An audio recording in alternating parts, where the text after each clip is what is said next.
Bismillahirrahmanirrahim. Alhamdulillah. Alhamdulillahilladzi alqa hubbahu fi qulubi ibadihi fasaru ragibina wa ashikina bi rabbih. Ashhadu an la ilaha illallah wahdahu la syarika lahu fi ardihi wa sama'ihi wa ashhadu anna sayyidana Muhammadan abduhu wa rasuluhu abdalu ubadihi. Allahumma salli wa sallim wa barik ala sayyidina maulana Muhammadin ashrafi ibadihi wa ala alihi wa sahbihi wa zurriyatihi wa atba'ihi, amma ba'd. Kita hormati dan kita muliakan para habaib dan para alim ulama, para muhibbin, hadirin hadirat rahimakumullah. Puji syukur selalu kita haturkan kehadirat Allah Subhanahu wa ta'ala, yang mana dengan hidayahnya, taufik serta inayahnya kita pada malam ini dikumpulkan kembali, dipertemukan di majelis yang penuh berkah dan rahmat ini. Salawat dan salam atas junjungan kita Nabi besar Muhammad sallallahu alaihi wasallam dan seluruh keluarga, sahabat, zuriat dan pengikut beliau. Para muhibbin rahimakumullah, al-hikmatul ashirah ba'dal mi'ati tsaniyah minal hikamil ataiyah. Qala al-imam Ahmad ibnu Athaillah as-Sakandari rahimahullah wa nafa'ana bi'ulumihi wa asrarih. Hikmah yang ke-210 dari Al-Hikam. Berkata Imam Ahmad ibnu Athaillah as-Sakandari rahimahullah, ma ahbabta syai'a illa kunta lahu abda wa huwa la yuhibbu an takuna li ghairihi abda. Yang artinya, tidaklah engkau mencintai sesuatu melainkan engkau hamba bagi sesuatu itu, dan dia Allah tidak suka bahwa engkau itu menjadi hamba bagi selainnya.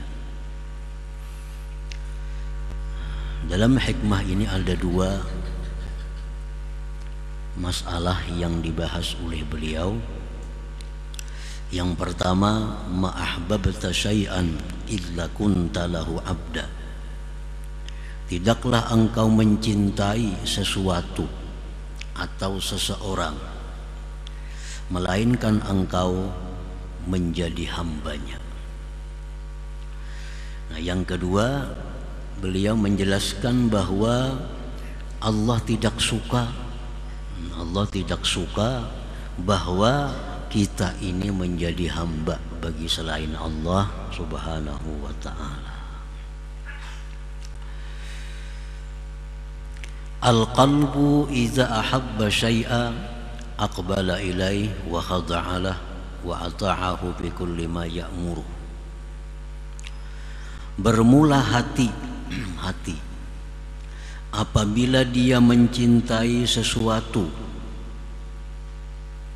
maka hati itu akan berhadap kepada sesuatu itu, dan tunduk itu hati bagi sesuatu itu, dan mentaati hati akan sesuatu itu pada tiap-tiap yang diperintahkan oleh sesuatu itu. Itulah sudah tabiat hati ini. Hati punya tabiat diciptakan demikian. Apabila dia sudah cinta dengan sesuatu, maka dia berhadap ke sana. Dia akan tunduk patuh dengannya, dan dia akan selalu ingat dengannya dan selalu memperhatikan dengannya. Nah, itulah tabiatnya hati ini. Walaysa lil qalbi illa wijhatun wahidah, dan tidak ada bagi hati itu melainkan hanya satu jihad. Hati hanya punya satu jihad, punya satu arah. Bila sudah ingin mencintai sesuatu, berarti arahnya ke sana. Hati kadang akan punya banyak arah, ke kiri, ke kanan, ke muka, ke belakang. Hati kadang demikian. Bila sudah dia cinta sesuatu, maka arahnya hati itu ke situ, tujuannya ke situ, yang disebutnya itu, yang diingatnya itu, yang dikejarnya itu, yang dicarinya itu. Itulah hati. Walaisa lil qalbi illa wijhatun wahidah. Tidak ada bagi hati itu melainkan hanya satu tujuan, satu jihad.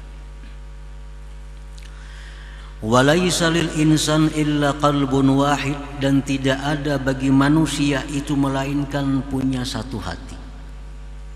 Nah, tidak ada manusia melainkan hanya punya satu hati.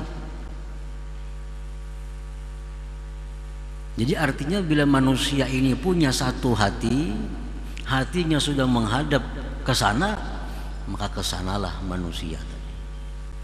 Kada akan ke kiri, ke kanan, ke belakang, kalau sudah menghadap ke sana. Qala Allah Ta'ala, firman Allah, ma ja'alallahu lirajulin min qalbaini fi jawfih. Allah berfirman, tidak menjadikan Allah bagi seseorang itu dua hati di dalam rongganya, di dalam tubuhnya. Allah kadang menciptakan dua hati, hanya satu. Nah, para muhibbin rahimakumullah, famahma aqbala 'ala Allah Ta'ala a'rada 'amma siwah wa kana 'abdan lahu bil haqiqah. Manakala berhadap seseorang atas Allah, maka dia berpaling dari selain Allah, dan jadilah dia hamba Allah sebenarnya.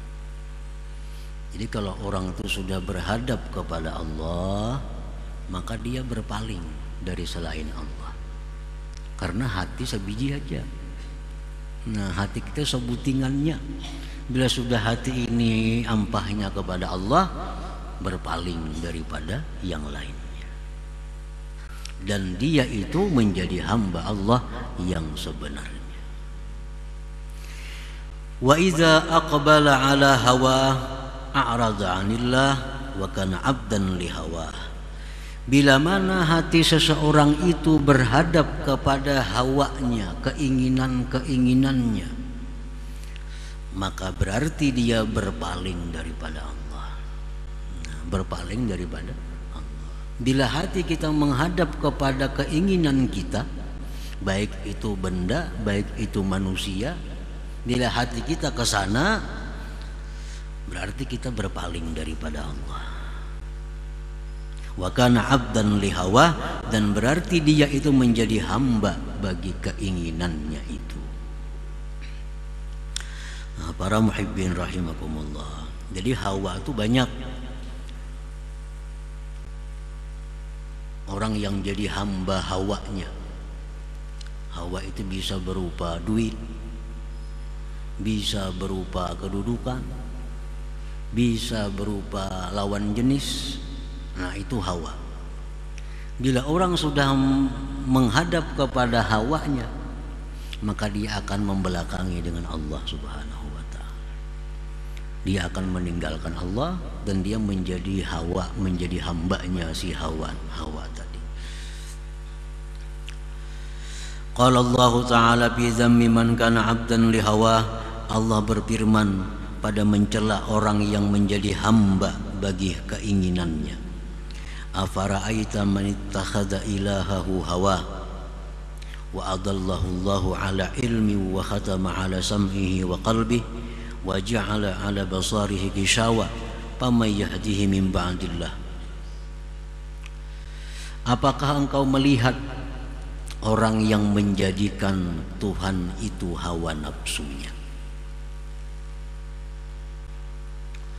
dan Allah menyesatkan dia atas ilmu daripadanya. Allah menutup pendengarannya, hatinya, dan Allah menjadikan pada penglihatannya tutupan. Maka siapakah orang yang bisa memberi petunjuk selain daripada Allah Subhanahu wa ta'ala? Nah, ini ayat mencela kepada orang-orang yang menuhankan selain Allah Subhanahu wa ta'ala. Para muhibbin rahimakumullah, secara lisan, secara zahir memang tidak ada orang yang menuhankan duit. Adalah kita yang bertuhan duit. Secara zahir adalah orang yang menuhankan bini, kadada. Secara zahir kadada orang yang menuhankan suami, kadada. Tetapi pada praktiknya, dalam kehidupan sehari-hari, tanpa diakui bahwa dia adalah hamba harta. Bujur dalam sembahyang kita mengaku Tuhan Allah. Dalam kesempatan apapun kita mengaku Allahu Rabbi, Allah Tuhanku. Tetapi itu hanya pengakuan. Nah, praktik yang kita rasa, kita lihat, sebenarnya kita bertuhan harta.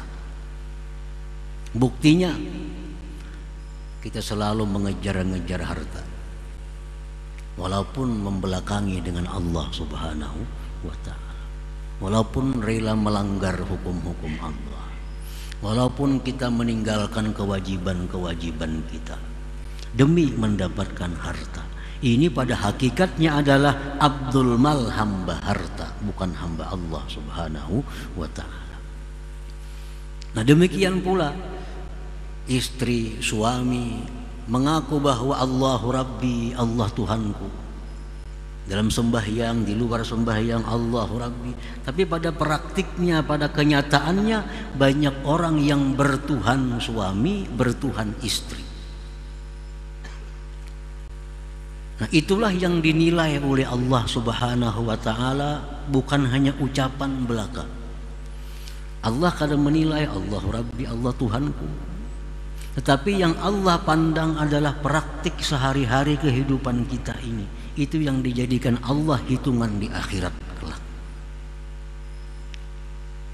Nah, Allah tidak suka bahwa kita ini menjadi hamba bagi selain Allah Subhanahu wa ta'ala. Para muhibbin rahimakumullah, Rasulullah sallallahu alaihi wasallam bersabda, ta'isa abdud dinar wad dirham wal qatifah waz zaujah ta'isa wan takas, ila akhir hadis. Rasulullah bersabda, binasa hambanya emas, binasa hambanya perak dirham, binasa hambanya pakaian, binasa hambanya istri, binasa dan terbaliknya. Nah, ini Rasulullah sudah menyatakan bahwa binasa orang yang bertuhankan harta, bertuhankan dinar, dirham, emas, perak, pakaian dan lain-lain tadi. Nah, para muhibbin rahimakumullah, jadi apabila kita mencintai Allah Subhanahu wa ta'ala, maka kita menjadi hamba Allah. Nah, bila kita mencintai Allah, berarti kita adalah hambanya Allah Subhanahu wa ta'ala. Al-mahabbatu laha awwalun wa wasatun wa nihayah. Cinta itu ada permulaan, ada pertengahan, ada ujungnya. Awaluha, awalnya mahabbah itu mulazamatum tithalil amri wajtinabin nahyi. Awal-awal cinta kepada Allah itu ditandai dengan selalu menjunjung perintah, menjauhi larangan. Nah, ini tingkatan pertama orang yang cinta kepada Allah. Dia cinta kepada Allah sehingga apa yang disuruh Allah dilakukannya, dilarang Allah dijauhinya. Ini berarti orang ini sudah ada punya mahabbah, kecintaan kepada Allah Subhanahu wa ta'ala. Wa wasatuha, yang tengahnya, lahjul lisan bidzikir wa ta'alluqul qalbi bisyuhudil mahbub. Pertengahannya artinya sudah naik cintanya itu kepada Allah, lahjul lisan bidzikir, seringnya lisan dengan berzikir kepada Allah, bergantungnya hati dengan menyaksikan yang dicintainya. Melihat apa, keingatan Allah. Mengingat apa, keingatan Allah. Mengingat apa, keingatan Allah. Ini sudah dalam keadaan pertengahan cinta kepada Allah. Nanti kalau orang mencintai seseorang misalnya, orang mencintai manusia lain. Ada orang asa inya itu. Ada orang dikira inya. Ada orang lagi dikira inya, padahal lain. Nah, cuma karena hatinya sudah bergantung dengan yang dicintainya itu, apapun yang dilihatnya dikirainya. Nah, demikian kepada Allah Subhanahu wa ta'ala. Orang yang cinta kepada Allah pada pertengahannya itu selalu ingat Allah bila melihat apapun yang diciptakannya itu. Oh, itu olahan Allah. Oh, itu bikinan Allah. Oh, itu kehendaknya Allah. Oh, itu dihidupkan oleh Allah. Oh, itu dimatikan oleh Allah. Oh, itu dikayakan oleh Allah. Nah, ini sudah masuk dalam pertengahan cinta kepada Allah. Wa nihayatuha la tudrak. Adapun kesudahannya cinta kepada Allah itu kada bisa diperdapati, kada bisa digambarkan lagi. Nah, para muhibbin rahimakumullah. Jadi sekurang-kurang mahabbah yang kita miliki kepada Allah itu adalah yang pertama itu minimal. Kalau kita punya cinta kepada Allah, kita pasti menjunjung perintah, menjauhi larangan. Bila kada demikian, kada cinta lawan Allah, kada cinta kepada Allah. Wa mahabbatu ma amarallah bihubbihi mahabbatullah hakikatan. Mencintai sesuatu yang disuruh Allah mencintainya, itu sebenarnya mencintai Allah. Mencintai sesuatu yang disuruh Allah kita mencintainya, itu berarti kita cinta kepada Allah. Allah menyuruh kita cinta kepada Rasulullah sallallahu alaihi wasallam. Kita cintai Rasulullah, berarti mencintai Allah. Allah menyuruh cinta kepada keluarga Nabi sallallahu alaihi wasallam, kita cintai keluarga Nabi, berarti mencintai Allah. Allah menyuruh cinta kita kepada para sahabat Nabi, kita cintai sahabat Nabi, cinta kepada Allah namanya.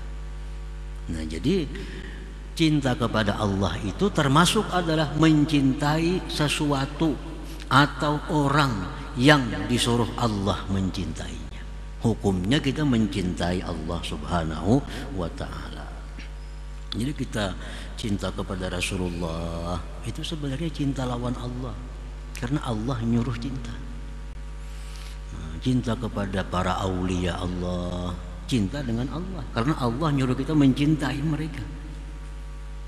Wa mahabbatu ma amara Allah bihubbihi mahabbatullah hakikatan.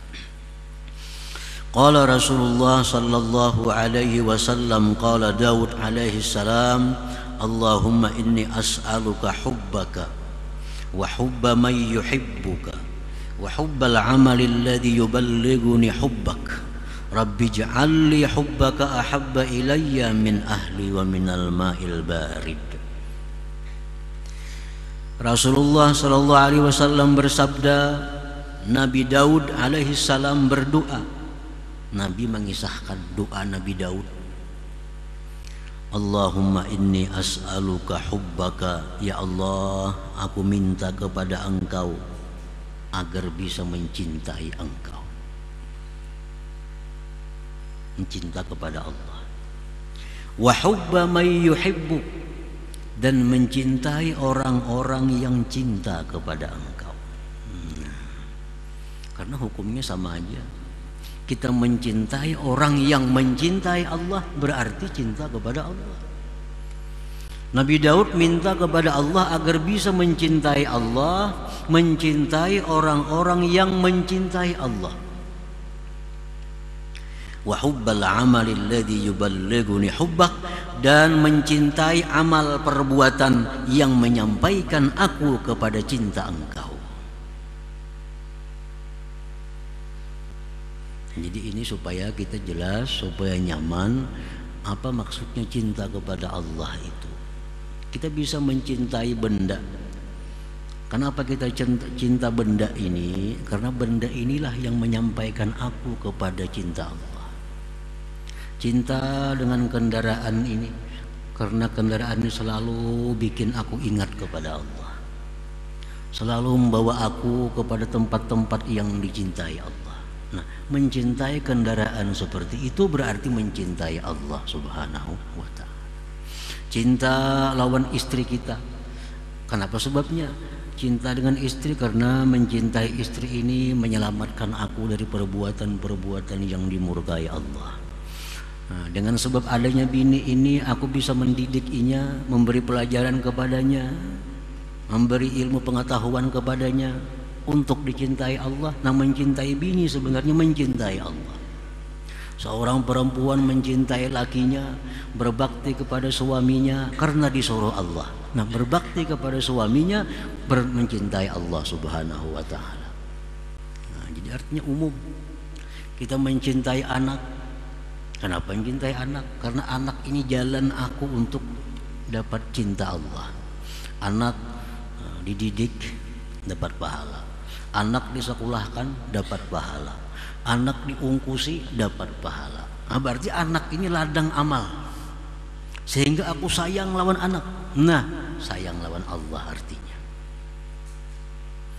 wa hubbal amalil ladzi yuballighuni hubbaka. Rabbi ja'al li hubbaka ahabba ilayya minal mal wa minal ma'i min ahli. Rabbi ja'al li hubbaka ahabba ilayya min ahli wa minal ma'il barid. Hai Tuhanku, jadikanlah bagiku mencintai Engkau itu lebih cinta kepadaku daripada keluargaku dan daripada air yang sangat dingin. Artinya apa?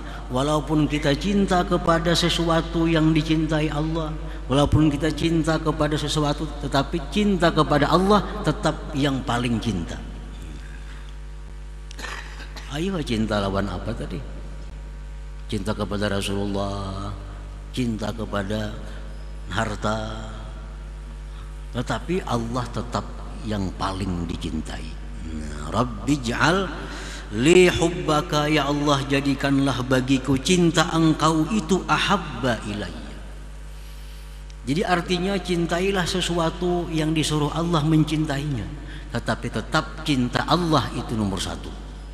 Silahkan cintai laki secinta-cintanya, tapi jangan sampai mencintai laki itu bertentangan dengan Allah Subhanahu wa ta'ala. Sayangi laki, tapi jangan sampai menyayangi laki itu membelakangi daripada Allah, lebih cinta daripada Allah. Nah, sayangi bini, sayangi anak silahkan, tapi jangan sampai menyayangi, mencintai mereka lebih daripada mencintai Allah Subhanahu wa ta'ala.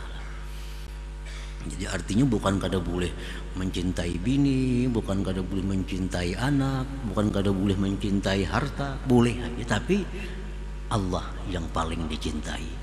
Nah, sehingga apabila bertentangan dalam beberapa keadaan, pasti kita mengutamakan Allah Subhanahu wa ta'ala.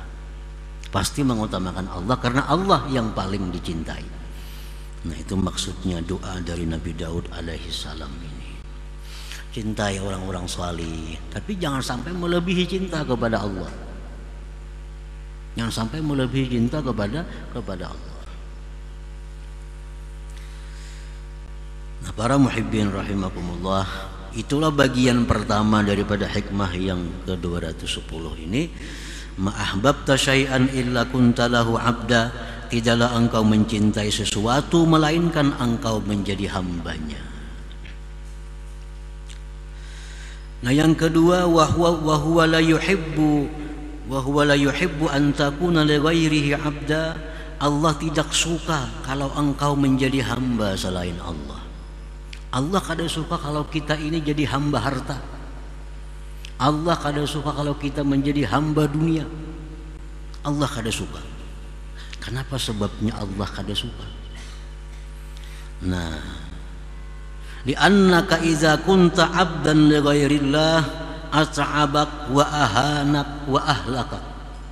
Karena bila mana engkau itu menjadi hamba selain Allah, maka si selain Allah itu menyusahkan engkau, menghinakan engkau, bahkan mencelakakan engkau. Itu Allah kada katuju kita ini hina, Allah kada katuju kita ini binasa, Allah kada katuju kita ini susah.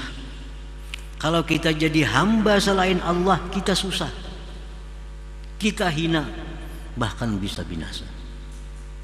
Contohnya orang hamba duit, hamba duit,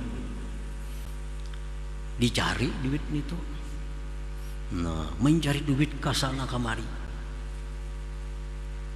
Keluarga terpisah, kadang-kadang terpisah, anak bini kuitan terpisah. Kenapa? Mencari harta, mencari duit. Nah ini orang hamba duit. Nah si duit ini dicari, kadang-kadang bersembunyi, ngalih dicari duit ini. Tapi dengaran kita sudah mencintai duit, kemana-mana dicari, dapat duit dengan susah payah, abak menyusahkan engkau. Nah duit dapat ini dijaga maka pulang. Bila kada dijaga hilang. Hendak jadi duit di pelatar hilang. Imbah lapas sudah mencari, dijagai pulang. Maka Tuhan nih, maulah Tuhan dijagai. Orang yang jadi hamba duit nih dijagai pulang duit tadi. Salah hitung bisa rugi, bisa habis duitnya. Nah bahkan bisa mencelakakan engkau. Gara-gara duit bisa dibunuh orang, dirampok orang. Nah itu Tuhan kada katuju kalau kita menjadi hina karena itu. Wa idza kunta 'abdan lillah, nah bila engkau menjadi hamba Allah, sahala jami'a umurik, Allah mudahkan segala perkara engkau. Wa akramaka, Allah muliakan engkau. Wa akramaka bi anwa'il karamat, Allah muliakan engkau dengan berbagai macam kemuliaan. Nah, kalau kita ini jadi hamba Allah, mudah semuaan urusan, dimudahkan oleh Allah, dimuliakan oleh Allah, dipelihara oleh Allah. Keluarga kada tercerai-berai kalau kita jadi hambanya Allah itu. Allah begitu menciptakan dunia, Allah berpesan kepada dunia, ya dunia ukhdumi man khadamani. Ujar Tuhan, wahai dunia, engkau hendaklah menjadi hamba kepada orang yang menjadi hamba. Artinya apa? Wahai dunia, jadilah engkau hamba bagi orang yang menghamba kepadaku. Artinya kalau kita jadi hamba Allah, dunia ini disuruh Tuhan untuk datang mengabdi kepada kita. Tetapi Allah berpesan lagi sebaliknya, wahai dunia, janganlah engkau berbakti, janganlah engkau berkhadam kepada orang yang berkhadam kepadamu. Jadi orang yang berkhadam kepada dunia, dunia kada mau berkhadam, bertingkahnya, bertingkah dicari hilang, salah-salah hilang. Nah, memang Tuhan sudah berpesan, wahai dunia, bila orang berkhadam kepadamu, janganlah kau berkhadam kepadanya. Bila orang berkhadam kepadaku, dia Tuhan, berkhadamlah kamu kepadanya. Nah itu sebabnya Allah kada katuju kalau kita ini jadi hamba dunia, menyusahkan kita. Kalau kita jadi hamba Allah, nah Allah mudahkan segala macam urusan, bahkan Allah muliakan kita dengan anwa'il karamat, dengan bermacam-macam karamat. Nah itu maksudnya, wa huwa la yuhibbu an takuna li ghairihi 'abda. Allah tidak suka bahwa engkau menjadi hamba selainnya. Nah para muhibbin rahimakumullah, selanjutnya hikmah yang ke-211 insyaallah. La hadratin Nabi sallallahu alaihi wasallam, al-Fatihah. Iyyaka na'budu wa iyyaka nasta'in. Shiratal ladzina an'amta 'alaihim. Ya Allah biha, ya Allah biha, ya Allah bi husnil khatimah.